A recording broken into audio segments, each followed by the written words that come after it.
Good morning, good morning. Mayroon na naman po tayong ibong Martinez na nakuha doon sa kanilang pinagpupugaran.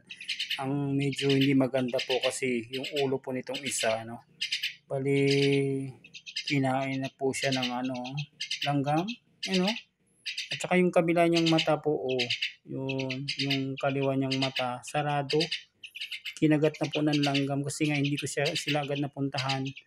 Itong isa medyo okay po, malakas po itong isa, pero itong isa kawawa siya talaga. Pero subukan na lang natin ito mga ka-project, baka sakaling mabuhay po natin ito. Gawa nga ng tayo'y taga-save ng mga ibon na mga mahihina, hindi pa sila masyado, pero yun nga, medyo mainit po kasi talaga.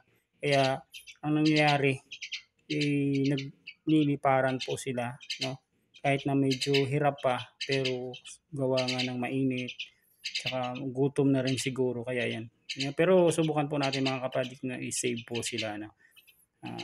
Gawan po natin ang paraan. Ito mahina po talaga, pero subukan po natin, no? Talagang wala kawawa siya. Pero okay lang po ito mga ka-project, magagawan po natin ng paraan. Sige po mga ka-project, bantayan niyo po itong paglaki po ng mga ibong ito. At tara na!